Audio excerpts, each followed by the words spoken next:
భారతదేశంలో ఒక డిసీజ్ అనేది చాలా ఎక్కువగా పెరుగుతుంది. యంగ్‌స్టర్స్ లో ఇంకా ఎక్కువగా కనిపిస్తుంది ఈ డిసీజ్ అనేది. వేరే డిసీజ్ కోసం అని చెప్పి హాస్పిటల్‌కి వెళ్తే ఇది బయటపడుతుంది. ఇది ఆల్మోస్ట్ చాలా మందికి ఉంటుంది భారతదేశం నిండా. What is this? Fatty liver. ఏంటి ఫ్యాటీ లివర్? ఎందుకు వస్తుంది? ఎలా వస్తుంది? ఏం చేయొచ్చు? వస్తే ఏం చేయాలి? Let us have a quick discussion. ఇది ఆల్రెడీ చాలా సోషల్ మీడియా ప్లాట్‌ఫామ్స్ లో బాగా వైరల్ అవుతుంది. So let us have a very quick look on it. Fatty liver అనేది 2 types. AFLD, NAFLD. Alcoholic fatty liver disease, non alcoholic fatty liver disease. తాగితే వచ్చేది ఒకటి, తాగకపోయినా వచ్చేది ఒకటి. మేజర్ గా రావడానికి రీజన్స్ ఏంటి? కదలకపోవటం. యంగ్స్టర్స్ లో కూడా ఉంది ఏంటంటే సిస్టమ్స్ ముందే కూర్చుంటున్నారు, కదలట్లేదు. లైఫ్ స్టైల్ వల్ల మెయిన్ అన్నమాట ప్రాబ్లం. నెక్స్ట్, చిన్నపిల్లల్లో కూడా ఎక్కువ చూస్తున్నారు. చిన్నపిల్లల్లో ఎందుకు చూస్తున్నారు? చిన్నపిల్లల్లో అంతేముంది అనుకుంటున్నాం కదా. మనం చిన్నప్పుడు ఏం చేసేవాళ్ళం? స్కూల్ నుంచి వచ్చిన తర్వాత రోడ్డు మీద పడి ఆడుకునేవాళ్ళం, గ్రౌండ్ లో పడి మట్టిలో పడి దొర్లుకుంటూ ఆడేవాళ్ళం. కానీ ఇప్పుడు పిల్లలు అలా లేదు కదా. స్క్రీన్ టైం పెరిగిపోయింది. ఫోన్లో గేమ్లు, యూట్యూబ్ ఇవన్నీ చూడటం ఎక్కువైపోయింది. బయట గ్రౌండ్ లోకి వచ్చి ఆడటం అనేది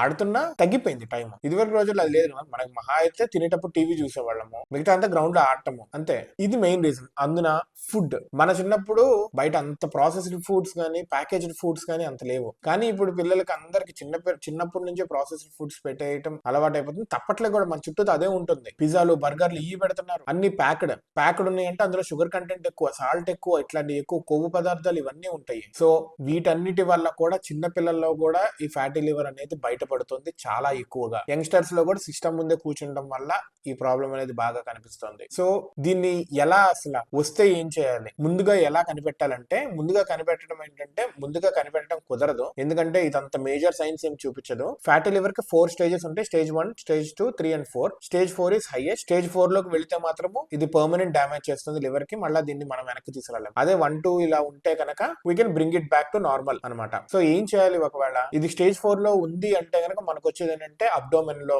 నొప్పి, అన్ఎక్స్పెక్టెడ్ గా వెయిట్ లాస్ అయిపోవడం, జాండిస్ రావటం, యూరిన్ డార్క్ గా రావటం, స్టూల్స్ ఏమో పేల్ గా రావటం, అండ్ ఎప్పుడు వీక్ గా కొంచెం ఫ్యాటిక్ గా ఇలా ఉంటుంది అనమాట. మెయిన్ గా ఇంకా ఆల్కహాల్ తీసుకుంటున్నా కానీ, మెటబాలిజం సరిగ్గా లేకపోయినా, ఒబేసిటీ ఎక్కువ ఉన్నా, షుగర్ ఇంటేక్ ఎక్కువ ఉన్నా, ఆల్కహాల్ ఎక్కువ తీసుకుంటున్నా ఇది వచ్చే అవకాశాలు ఎక్కువ ఉంటాయి అనమాట. సో రాకుండా ఉండాలి. సరే వచ్చిందైనా మళ్ళీ మనం రివర్ట్ బ్యాక్ చేసుకోవచ్చు అని చెప్పాను కదా. ఎలా అంటే మెయిన్ ప్రాసెస్డ్ ఫుడ్స్ తగ్గించడం, కరెక్ట్ గా ఫుడ్ ఇంటేక్ తీసుకుంటాం, అధికంగా తీసుకోకుండా రోజుకి అట్లీస్ట్ 45 minutes ఆఫ్ వర్క్అవుట్ ఉండాలన్నమాట. మన బాడీ వెయిట్ నుంచి 3 to 5% వెయిటేజ్ తగ్గినా కానీ, ఒకవేళ ఎక్కువ ఉంటే కనుక ఇది తగ్గుతుంది అంటున్నారు. కదలండి అయ్యా, ఇంకేమీ లేదు. తిన్నది అరిగేలాగా ఎక్కువ తినకండి, ఒంటిని కదిలించండి, మేజర్ రోగాలన్నీ పోతాయి. తిన్నది తినేసి తిన్నది అరగకుండా సినిమాలు చూసుకొని పడుకొని తింటాం, పడుకుంటాం, వర్క్ చేసుకుంటాం, తింటాం, పడుకుంటాం, వర్క్ చేసుకుంటాం. వర్క్ కి లేకపోతే దేనికి ఉండదు. సో కదలండి, కదిలితే బతుకుతాం, లేకపోతే పోతాం అంతే.